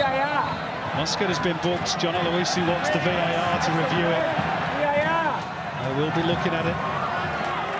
My first impression, he was a little bit unlucky. Yellow card for Luke Bratton for arguing. Manny Muscat has already been booked. But this will be an interesting one on the replay. For me, Ben Calfella comes in late. We will get a replay. Here it comes. So he comes in late. I don't think he's done it. Well, the arm is up, but... Yeah, but his arm's up, but you know what? For me, Calfella's challenge pushes his arm up even further. He gets... Sometimes your reputation goes against you, and I feel there wasn't a lot in that. I'm not saying Calfella's challenge was a really bad one either, but I thought he didn't have his eyes on the ball. And I thought he arrived late. Anyway. Well, he is no stranger to controversy, Manny Muscat. Remember that... set to he had with Roy O'Donovan season or 2 back. But on, well, for our money anyway, not quite as serious. Maybe you disagree at home.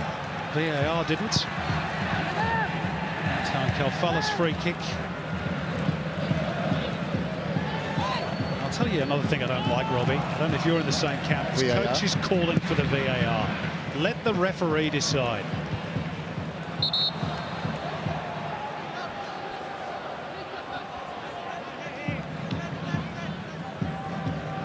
They've opened up a can of worms, for my money. I know. Yeah, I know. Look, Johnny Aloisia obviously in desperate need of a win. And Baczynski, fed by Fitzgerald. Walker's made the run towards the 6-yard box. Bratton on the volley, but he didn't get hold of it. Probably should have gone with the laces. Go for power there. He's gone to place it with the inside of the foot on the volley. I think get yourself side on and smack it with the laces. Back from where it's come from. Baczynski's picked him out. City making their third and final change. Manny Muscat perhaps wisely withdrawn from the fray. And Braden Crowley, former Newcastle Jets, is on for a rare A-League outing. His only other appearance this season was in stoppage time in round 1 against the Raw as a substitute. Included on the bench tonight as an attacking option because of the absence of McCormack and Cahill.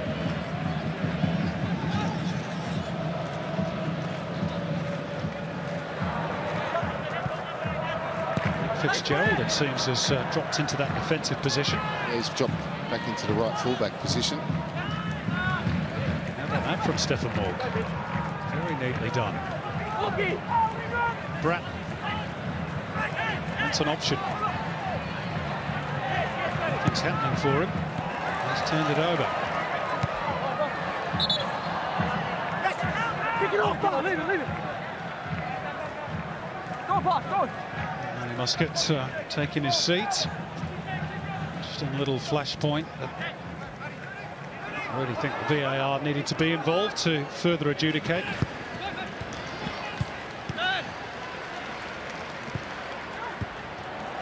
Good touch by Holman. Oh, good football there. Kalfala. He's never going to get that. Overhit.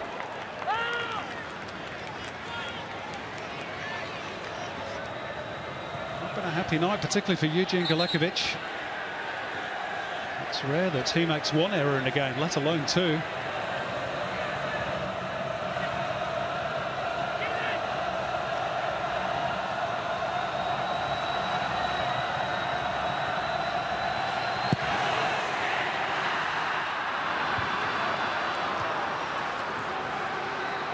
Stefan Morg. It's a good ball, an incisive ball. Crowley was well patrolled by Jack Hingert. He's done well, Hingert. He didn't look favourite for a moment and then sort of slipped on it. But again, look, Melbourne's starting to take control of that midfield. Kilkenny. Malik. Fitzgerald. On his more natural right side, Nick Fitzgerald. He's got his team another corner.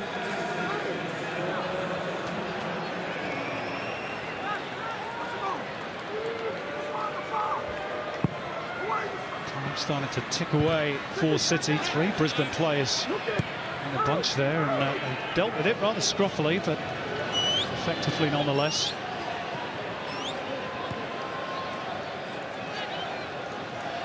Kilkenny. Reach its target. How about that for a pass from Kilkenny? In by Bratton. Another corner, is it? Or is it going to be a throw? Actually glanced off the corner flag. It's going to be a corner. Which is City's 8th of the game. Bratton again. Net by Pepper. Touched by Baczynski. Jakobsen thought Jamison was behind him. Well, Brisbane around his feet. He's going to come back at them, Melbourne City. Bratton can't angle it back towards Fitzgerald. Brisbane playing almost exclusively on the counter. Macaroni's got no help. That's about the best he could do, really. It is, and he played for it, and Mork obliged. And as McInerney picked up that ball, Brett Holm just didn't have the legs to go and join him.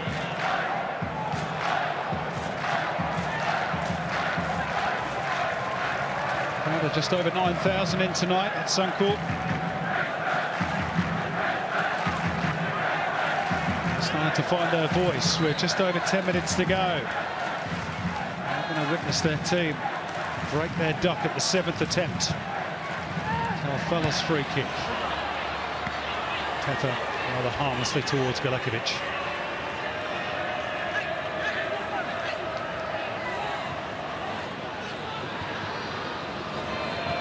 Kenny was inviting Malik forward. He seemed a little bit hesitant, reluctant to go.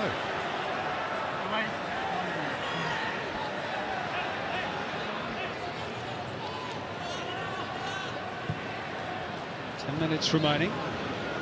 City have a home game next week against Perth. And then on the road to the leaders, Newcastle Jets, or at least the leaders at the moment. That could change tomorrow, of course. Skipper sort of given a foul away then. And he's running back. In the end, it's gone his way.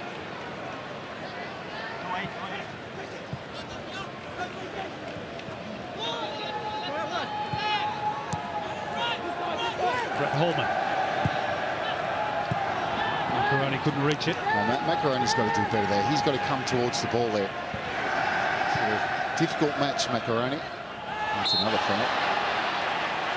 Kalfala is hurt and is angry at the challenge from Malik, who, of course, is in the book already. Kalfala just too clever there. Turns on the inside of his foot, little nutmeg. Well, it's a foul, but I'm not sure it's more than that. It's a nasty collision of legs. Well, that angle, well, maybe, yeah, maybe look, more than but that. we can always say that just about every foul. So do we give a yellow for every foul? Well, I'm with you.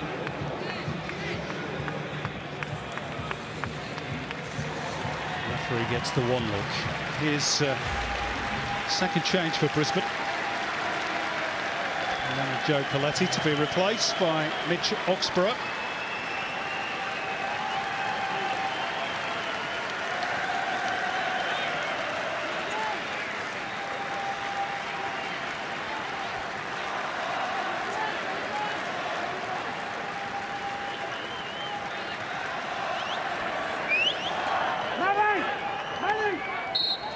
All that midfield area, that no doubt have been the message from John Aloisi to Mitch Oxborough. Just ensure we see this one out. Kalfala low this time. Teta couldn't control it. Down the line by Mork. Bajinski. Still time for City, but they've got to start the journey soon. With that 2-goal deficit. It's going to get away from Braden Crowley.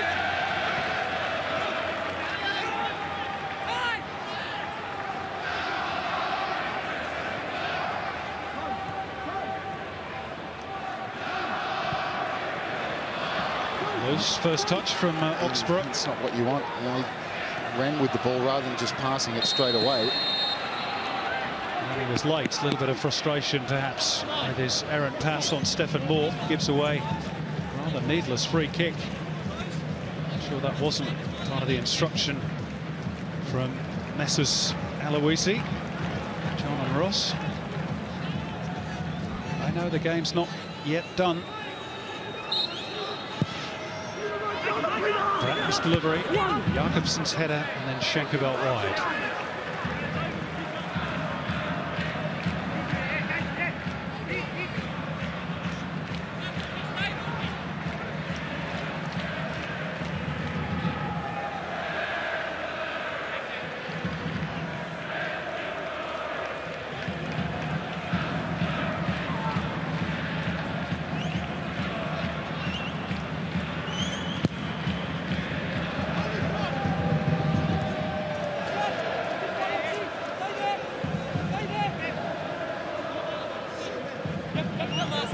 Certainly not been straightforward for Brisbane in the second half. Melbourne City dominated the first 20 minutes of it. Question of that third goal should be enough to see them through for their first win of the season.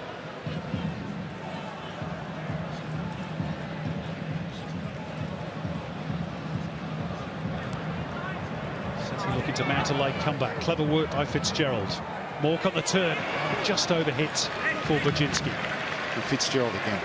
He's just in such positive, good form. Burst on the right, nothing came of it. It was unlucky. Just overhit that final pass. Calfella. Still shimmy and feint to get rid of Fitzgerald.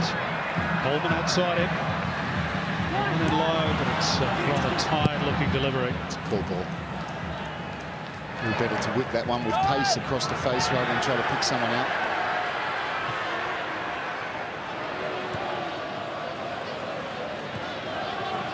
Skapetis. Gonna go here. Cannon's back off Jakobsen there, Bill, for handball. It was clearly a handball, wasn't it? He's saying chest. Well, Spieth disagrees. Well, we'll soon find out. Skapetis skipping in from the right, hits this one with the left foot. Plenty of power, low. Went a bit fuzzy that for me. Yeah. Well, he's putting his hands up to protect himself, isn't it? Isn't he? It's handball. I'll tell you what, I know one player who wishes he was out there at this moment, and that would be Botiek. Terrific. Looking at some of the YouTube stuff from him, plenty of free kicks from this kind of position. Far hit back. Calfela's going to take it. That might have suited Mitch Oxborough, really. He scored a decent free kick a year or two back during his days with Perth. Calfela put his effort wide.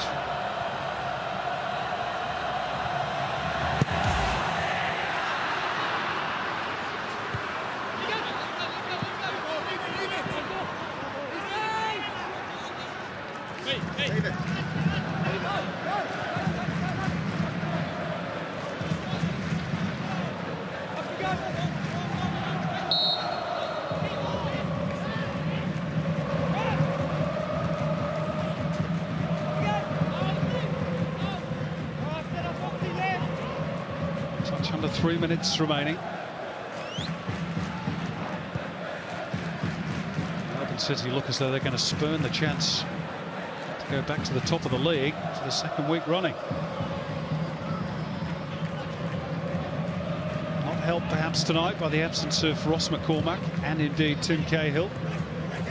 More on those stories no doubt to come during the week.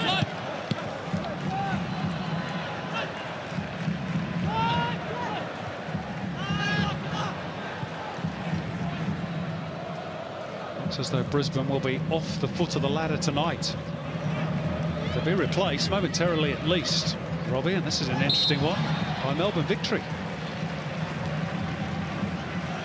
Yeah, last year's grand finalists, last year's FFA Cup winners, the year before, premiers, grand final winners.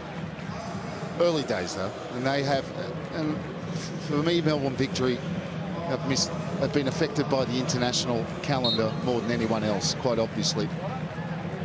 4 players missing virtually since the start of the season, so you'd expect their season to start climbing and improving very soon. They've got too much quality. They do travel to Perth, and they do not have a happy record in Perth. Yeah, not always been the happiest of hunting grounds for them.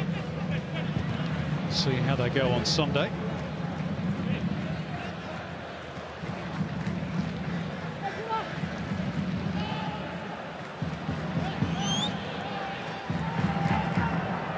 Brisbane are going to bring on Nick D'Agostino as their final change shortly. City still desperately trying to find a way back into the contest. Fitzgerald, perhaps their best hope of providing something. Still lively. Up in the air by Hingett. It's clever from Bratton. Fitzgerald again. Just wasn't there for the former Brisbane Roar player. Macaroni trying to carry the ball forward, relieve the pressure for Brisbane. Oh, they don't need that from Fahid Ben Khalfallah. Little touch into the path of Buczynski. Another good save by Jamie Young, who's pulled off 1 or 2 in this second half. That's a great save again. Good height for him, but still, and the mistake from Khalfallah. He's the most relieved man at the moment.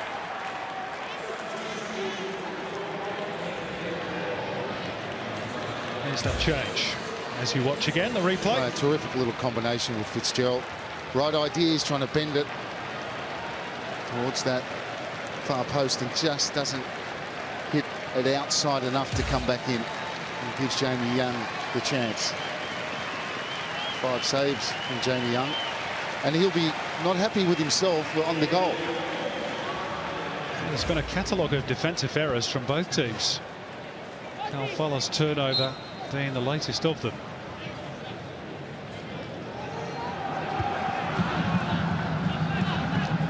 Kilkenny ends at Jocksborough. Pressure relieved on Brisbane. We're into the first of 4 minutes of stoppage time. Frustrating night for Warren Joyce. Had a couple of good changes at the break, and they certainly paid dividends. Defensive lapses tonight. They've made more errors tonight, Melbourne City, defensively than they have all season. Well, they were all over Brisbane Roar, and you felt an equaliser was coming. And that third goal really, I think, knocked the stuffing out of it, took the momentum away.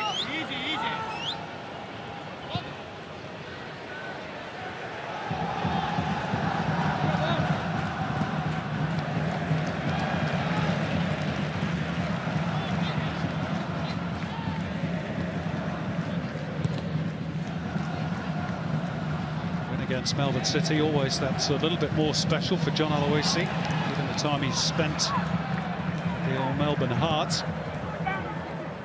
Well, a lot of the sting has gone out of this fixture since the departure of John van Schip back to the Netherlands. Shankeveld. Khalfallah, frustrated, he doesn't need impetuous. To do that. He doesn't need to do it. He's got nowhere to go. And booked. He nearly gave away a goal a couple of minutes ago, and he gives Melbourne City a chance halfway through stoppage time from the set piece. Well, surely City have got to score here if they're to have any hope. 2 minutes to go. Bratton, who's put in some really good deliveries, needs another one here. Good shape to it, and it's flicked off the head of Osama Malik again. And that's a good chance. Yeah, I agree. It's a free header again on the edge of the 6-yard box. Terrific ball in from Bratton, who I think's been really good value since he's come on. Here's the ball in. You see Malik just gets in between. He doesn't jump. Maybe didn't expect it to come over the top of Papadopoulos. Fitzgerald forced to turn and give chase, 30-40 metres. Don't need that in the 93rd minute. Bratton again. Well, here's surely a big shout to start next week. Luke Bratton. That's another good ball. Buczynski. Oh, offside though for City.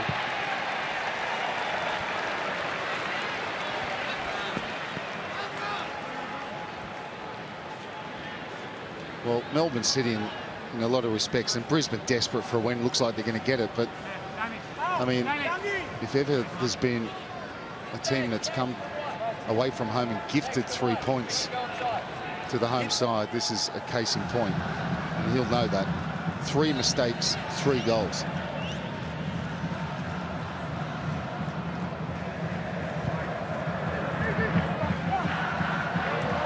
Good climb by D'Agostino.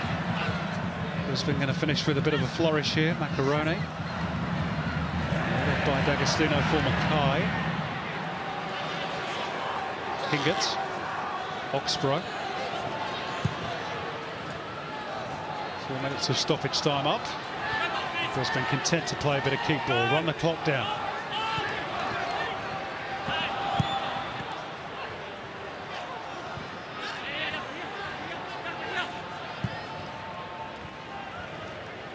Flicked on quickly by Kilkenny. Into the 5th minute of stoppage time. Jamison bending it around beautifully for Braden Crowley. Morgan Fitzgerald inside the box, but the youngster can't find them. And there we go, all over at Suncorp. And at the 7th time of asking, Brisbane Roar are up and running as a big sigh of relief echoes around Suncorp.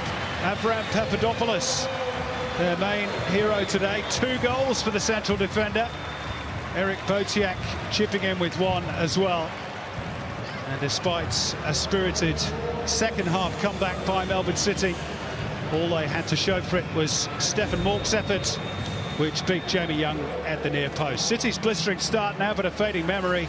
After winning their first 4, they're now winless in 3, and defensive errors cost them big time tonight. Full-time scoreline, Brisbane Roar 3, Melbourne City 1.